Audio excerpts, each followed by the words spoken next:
I want you all to think about the ocean. What comes to mind? Perhaps an image of a warm beach with the sun beaming down. Maybe you're picturing yourself in the tropical waters of the Caribbean or the colder Cape Cod waters. When I'm asked this question, my brain flashes to the cover image of Jaws, or a rip current taking me away, or a mysterious piece of seaweed sweeping my foot as I attempt to enjoy my swim. If you can't already tell, I despise the ocean and truly all bodies of water. I have to describe myself as an aquaphobe in order to help others understand. Oceans, lakes, rivers, ponds, pools at night, hot tubs with the jets on, and baths with a bath bomb are all off limits. People get confused when I tell them I live in Massachusetts, the Bay State, and that I spend my summers in Rhode Island, the Ocean State. Trust me, I don't understand it either. I've been lucky enough to spend the past 4 summers at a sleepaway camp in DuBois, Wyoming, far away from the ocean. My first year at camp, I went into the 5-foot deep lake, which is more of an oversized puddle, a whopping 3 times, and 2 of them were mandatory. I panicked and cried before my swim test. My stomach was queasy the entire game of greasy watermelon, and my heart pounded against my chest as I jumped into the lake with my cowgirl boots on, feeling them drag me underneath the water. All very pleasant experiences. After another water-free school year, I found myself back at Teton Valley Ranch Camp. That summer, as a top hand, everyone in my age group would have to choose an activity to specialize in. Unfortunately, our only 3 options were horseback riding, backpacking, and fly fishing. Most of you are probably playing a guessing game in your heads right now about which I chose, and if you for some reason assumed I picked fishing, you would be correct. I don't know what possessed me to make this decision. I was probably influenced by the realization that due to the programming of the following age groups, my next summer would be focused on horseback riding, and I would spend 2 weeks backpacking through the Wyoming wilderness the year after. The 2 guys who ran fly fishing were super fun, and all my friends chose fly fishing as well, so why not try it out?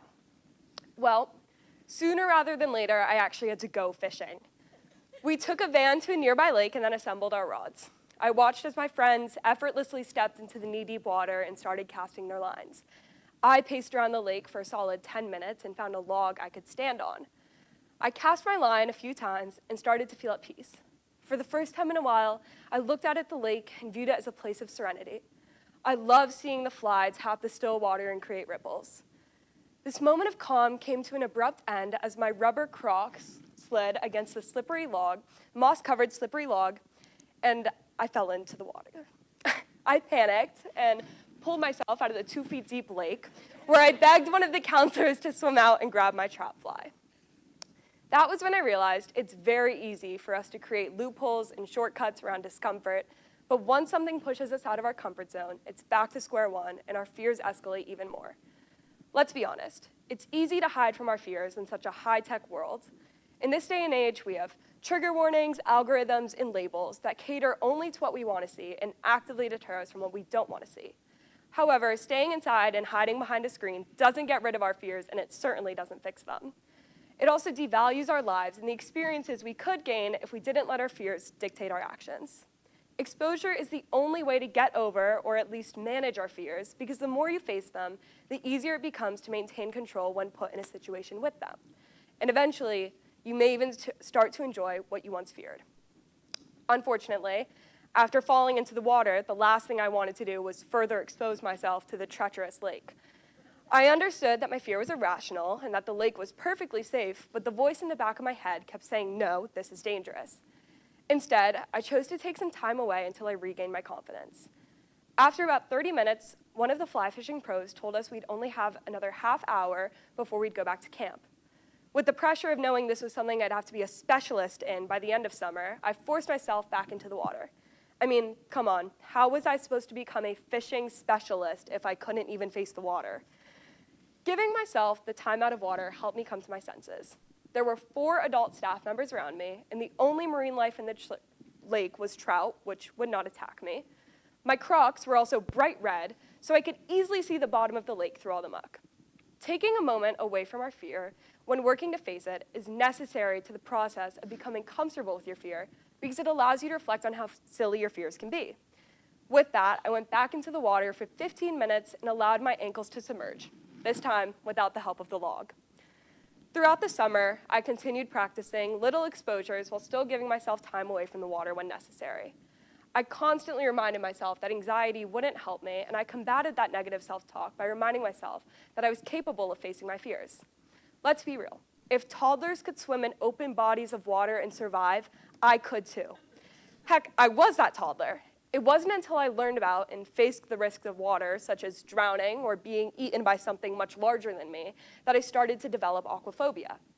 I continued with my fishing career and further discovered the beautiful hobby I'd been missing out on. You could say I was hooked. Fly fishing isn't just a sport or a water activity. The art of tying the flies and perfectly placing the cast intrigued me. If I had continued to let my fears control me, I never would have gained this appreciation for a new hobby. Well, about 2 weeks into that summer, we took a half-day fishing trip to the river at the front of my camp's property, something we often did. Something many people can probably relate to is that our fears are unpredictable. Sure, if you're afraid of the ocean and you go deep-sea shark diving, you will be scared. But if you're afraid of heights and randomly feel anxiety about stepping onto the first step of a ladder, it can be frustrating. This is a simple task that your brain wants to overcomplicate. This was one of those days for me. We took our typical trip, the same routine of assembling our rods, and when I got to the edge of the bank, I froze. The water looked choppier than usual, and I was convinced that the river was going to drag me in if I went out too far. With a little pep talk, I forced myself to step into the water, and I felt it racing between my legs. I dug my feet into the sand to stop myself from falling in. After 2 weeks of adjusting to newer bodies of water for me and embracing my fears, why did they decide to come back now? Water is an inherent fear for mankind. Neanderthals wouldn't have crossed a rapidly running river, so why should I fish in it? Thankfully, my brain is more developed than a Neanderthal's, and my rational thinking allowed me to remember that I'm safe and fishing is now something that I love. I was surrounded by 15 other people, and this section of the river was 4 feet at its deepest point. I realized in that moment that anxiety is a gift and it's anything but harmful. Without getting too scientific, anxiety is the brain and body's response to a threat. But sometimes we have issues differentiating what is a real threat and what is a simple fleeting fear. I came to learn more about this the following winter when I was on a chairlift skiing. One of the girls next to me announced she was nervous about her race. The woman on the other side of me turned to her and said something I'll never forget. Fear and anxiety are the same physical feelings. Your body can't differentiate the two. Your brain is what decides how you interpret the setting. I paused. I asked her to elaborate, and she broke down the science behind it. As we were getting off, she said, whenever you're scared, just tell yourself you're excited until you trick yourself into believing it. A month later, I was once again faced with my worst enemy, the ocean. It was a warm January morning in Miami, and I awoke before the sun. My lack of sleep altered my usual decision-making process, and I decided I'd walk down to the beach to watch the sunrise. I was so unfamiliar with my actions, it felt like I was watching a horror movie as I slipped into my bathing suit and threw a pair of sweatpants on over. I walked down to the beach, and as the sun started to rise, I thought about what that woman had said to me. I thought about my summer fly fishing adventures in Wyoming. If I hadn't pushed myself, I wouldn't have found a new passion for an admittedly obscure hobby. Only I could face my fears. I took a big leap into facing the biggest part of my fear of water and tiptoed into the ocean. I repeatedly told myself, I'm excited, I'm excited, I'm excited, and let myself go knee-deep, and then waist-deep, until I fully submerged my head underneath the water.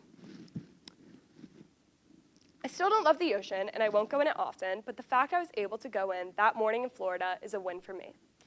I'm not going to lie and tell you that after that moment of awakening, I found a new calling of lifeguarding or cage diving, but I will tell you that if I never forced myself to pick up a fishing rod, I probably would still refuse to go in the ocean or spend a day at the lake or even turn the jets on in a hot tub. I've strengthened my relationship with water, and although I still hate the ocean on cloudy days and jumping into a pool at night, I find myself enjoying walks around lakes and reservoirs, trying to spot what fish live beneath the surface. Every time I pull out my fishing rod, I think back to a few years ago, standing on that log and how silly I was. Fly fishing pushes me to explore what the sport has to offer. I don't see a rapid river, I see little pools where trout hide. I've even considered going saltwater fly fishing this summer, not because I want to spend more time around the ocean, but because I'm eager to try fishing for bigger fish. But the truth is, no matter how much I progress, the fear isn't going anywhere. It's always lingering somewhere, whispering in my ear, saying, don't go out too far, or there's a shark under you. Sure, sometimes I am out too far, but sometimes the voice saying no is louder than it should be. But we get to control the volume levels by canceling out the anxious thoughts with excitement. So for those of you afraid of heights, Start with a ladder, hike up a tall mountain, and eventually, maybe skydiving won't seem too bad. For those of you scared of clowns, start with getting your face painted, then go to a circus, and maybe watching the movie It will excite you. And those of you afraid of serial killers, well, keep locking your doors. Because the next time you find yourself in an uncomfortable or terrifying situation, as small as putting your feet in the water or as big as bungee jumping, take a moment to pause and breathe. Assess the situation, and most importantly, remember, you don't know if you're truly scared or excited until you make that decision.